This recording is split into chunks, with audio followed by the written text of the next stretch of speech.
What's up, fuckers? Welcome to another Wild Wednesday, bringing to you conversations around intimacy, the word fuck, and you living in a body you trust. This month's topic is all about removing the mask of masculinity. And I have a very special guest here today. Would you like to introduce yourself?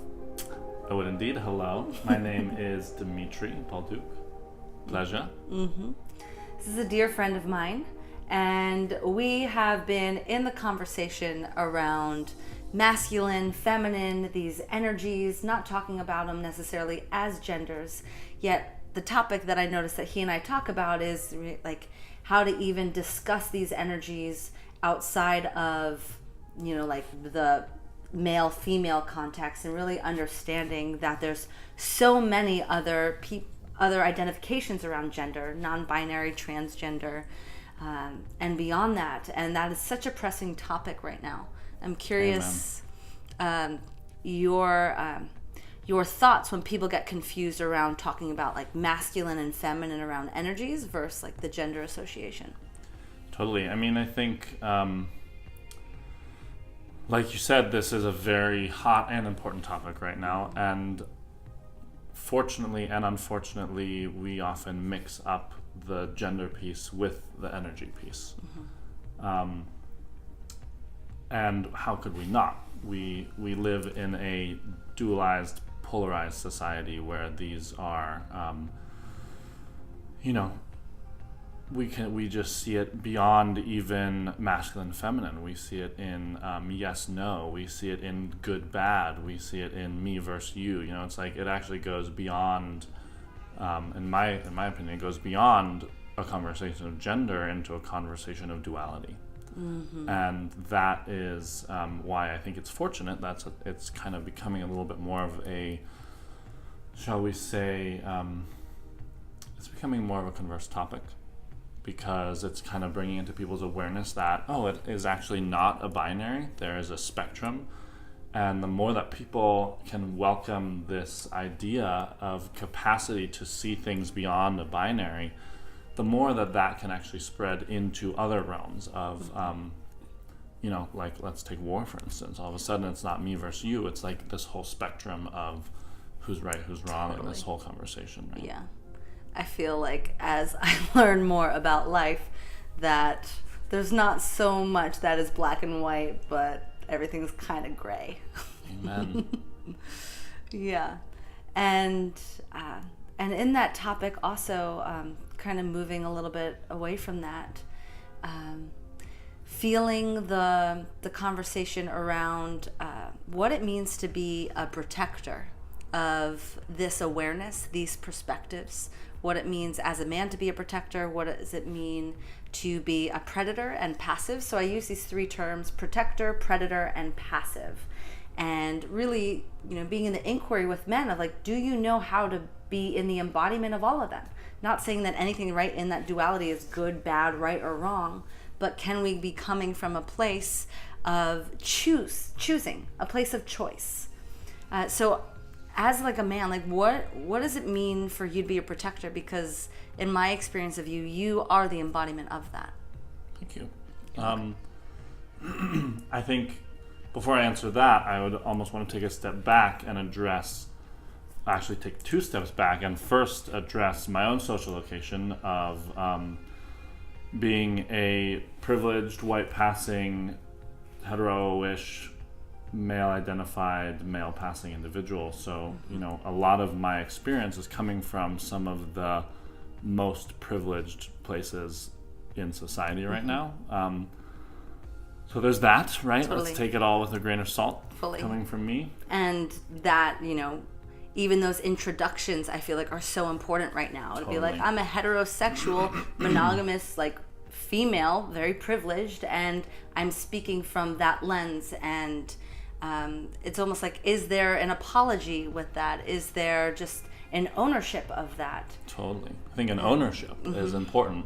Apology, maybe not so much, but where are we owning it from, right? And that, I think that's the important piece. Definitely.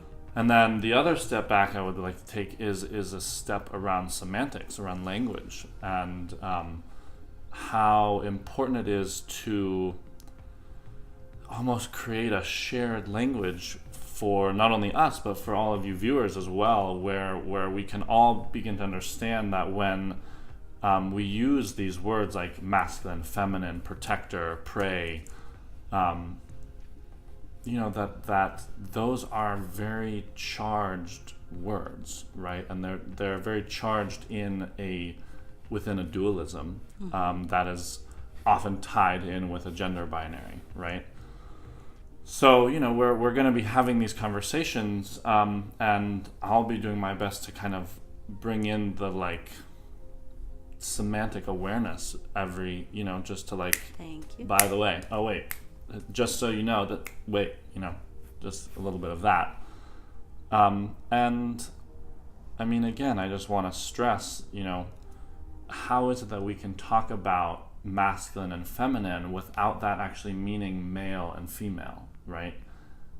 When I talk about gendered bodies, I use the words penis people and vagina people, because not everybody with a penis is a man, not everybody with a vagina is a woman, right? But I digress, getting a little off topic.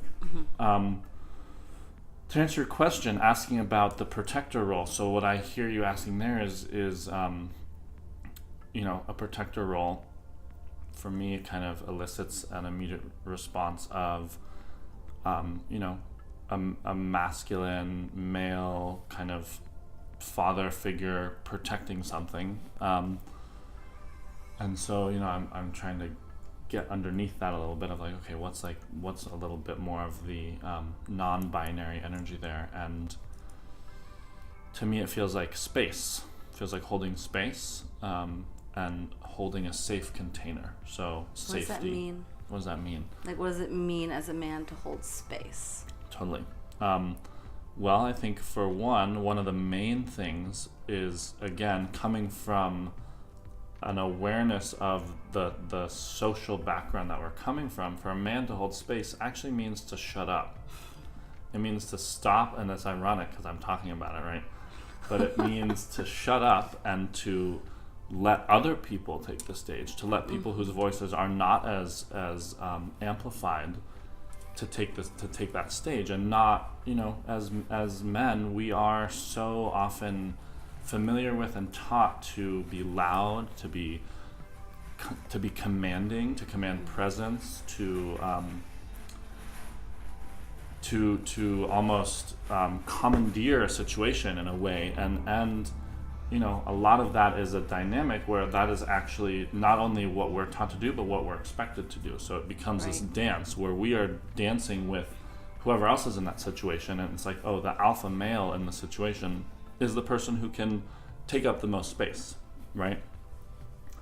So for me personally, as a male identified penis person, and I get a lot of feedback from people that I am great at helping people to feel safe in a container. And I think that is actually because I make an intentional effort to not commandeer the space, to not interject myself in the space. And I mean, I think that's the first step for a lot of guys, is learning how to just sit back and let somebody else talk, let somebody else do something. It's like a reframe of alpha, of meeting the space, where alpha, it almost is like, and this is what I'd almost associate as the predator, but predator, it can mean so many different things, but it's almost like an attack on the energy, or like a forward motion, and that can be alpha, right? But the protector is actually holding the alpha container, the larger scope of wrapping, even as a mindset, and I'll say as an energy, of just being able to sit back, to hold the experience, to tune into having an awareness of okay, what is the space I'm in? Who's in the space? How is this person feeling? Just based on what I'm picking up and noticing. Okay, that's a shy person. It's a very outgoing person. That person has a lot to say. That person needs to shut up, right? Whatever it is, and just sitting back and observing that in itself, within that silence, to me feels so alpha and so big and powerful. And it also gives value to how much is said without words. Absolutely. And when you do use your words, then what actually is said, when you hold that space, people tend to listen in a little different way when you do speak up, because they're like, oh, something's coming out of this silent person over there. Yeah. But no, I completely agree. I mean, I think in being able to tune into a situation is again, you know, it's just, well, I kind of want to touch on this whole idea of alpha being, I know for me personally, and I think a lot of other men I know, it actually takes more work to not do what we're taught, right? To not do what's familiar, to actually shut up, to actually let somebody else do something, to actually not take up the space. It actually takes more effort to do that a lot of the time. And you know, I just want to own for all of the other allies that I see doing this, like, fuck, that is, it might look like less, but frankly it's more. A lot of the time. And then there's a balance too of sometimes, you know, to be a protector requires actually taking up space. It requires getting in someone's face, oftentimes another man, and creating a container that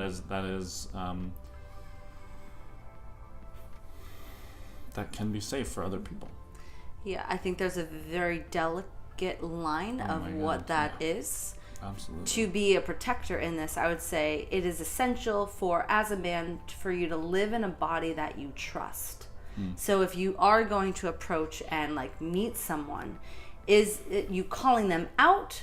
Because then that will just create a riff and it like kind of bring up more fire. Perpetuate this right? dynamic, So instead absolutely. of calling out, how do you call someone forward based on the representation of integrity and the stand of being a protector, of holding the space and calling a man into an opportunity and an invitation for him to have a new perspective, a new lens on how he's speaking to someone, how he's speaking to a woman, or how his actions are. So almost like the getting in his face is a protector of life, a protector of the space, of the relationships, the dynamics that are being in play. And as a protector, you are stepping in a dialogue or a meet with this other man in a way because you have taken the role of seeing the larger lens of what's going on and inviting them into it. Absolutely. I think that is super important. And to make sure that, right, to make sure it's not coming from like the old ways or like the other way of like what you've identified as a man and like being strong in it. Right. But coming from a new lens of responsibility, of ownership, of trusting yourself, knowing where you stand, know where you don't stand, and having the courage to be able to stand for yourself and others.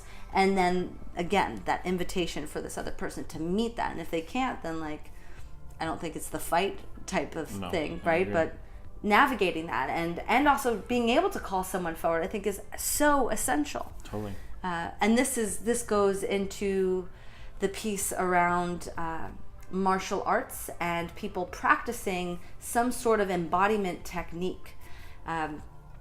Because, for example, like a martial artist, if this person is a black belt and they know how to kill someone, right? They are a weapon. This weapon is not going out in the streets and picking fights. Because they know how powerful they are taking a more humble, respectful, and responsible approach in how they use the tool that they've worked really hard to get. So there's not a quantity of fights because this person's a fighter, right? There's such a deep quality that there's actually less of it that comes up. So how can we also see this in our conversations around sex, right? We're so avoidant of this topic of, let's not talk about it, but we're all thinking about it. Yeah, if we actually dive into the quality of what this space has for us, would we be having as much sex? I know for me, because I am in these conversations around sex all the time, I am not that active in when it comes to sex. I will meet people in like intimate and erotic spaces and really dive into the sensual pieces, but there's a whole world before actually going into a penetrative type of act. So I see it in a very similar vein around protector beyond the gender term, but like being a protector of life and the respect of that and the responsibility of what that means, rather than like penetrating, wanting to like fight, kill, fuck, You know, like fight, kill, and fuck feel like those representations, and eat. Those are like predator type things, which is beautiful to do. But how do we step out of that to also know these other roles? And the passive to like let it pass, picking our fights, picking our battles. Yeah. I have several things I want to pull at.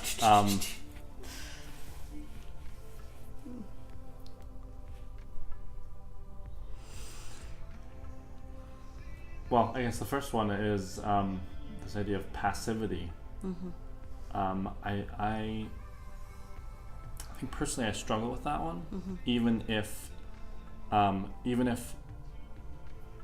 I or somebody is not doing something, there's still a active not doing, right? Whereas for me, passive elicits like I just kind of go along with something, right? And so when I get passive, I get into my more societal programming, right?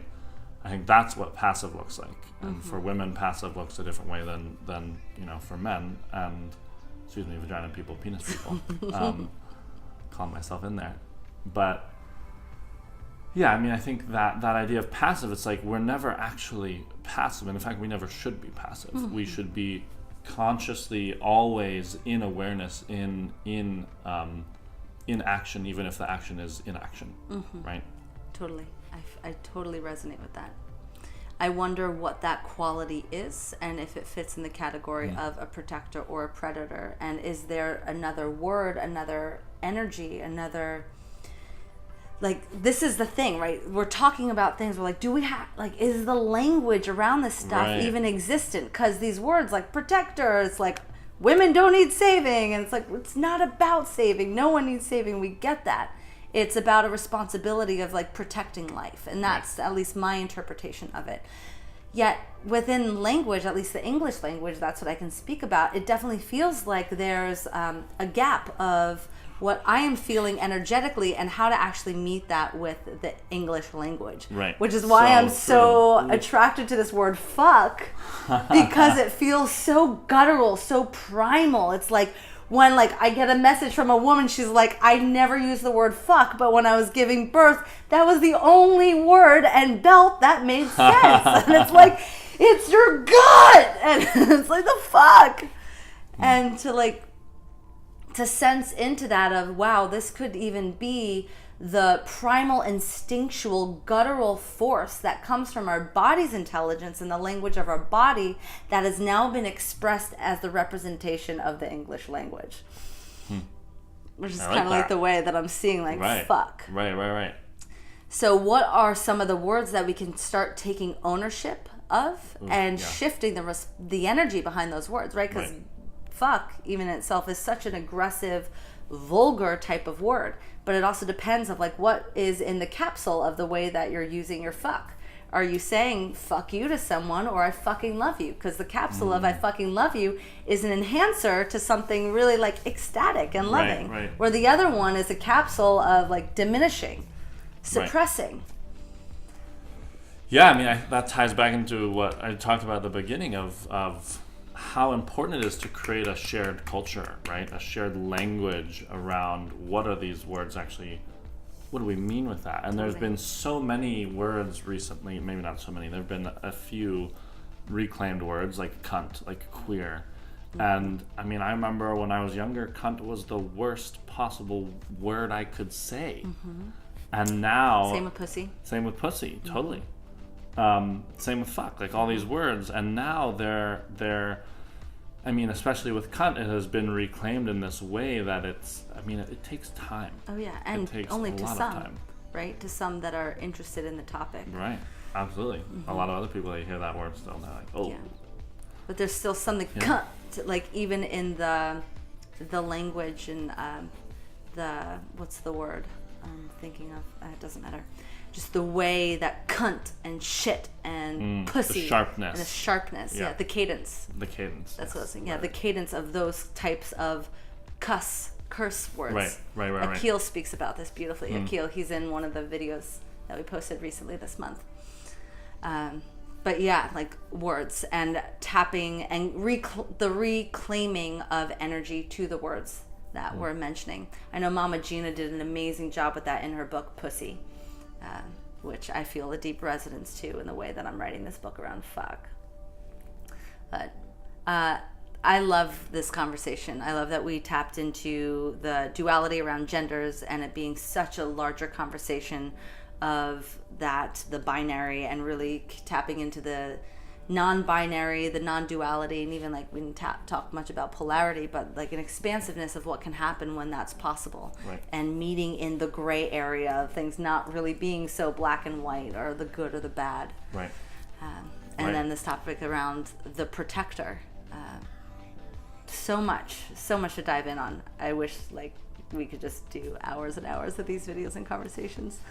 But people's tolerance to time and investing time and not multitasking and so I feel super complete. Is there anything else that you'd like to say?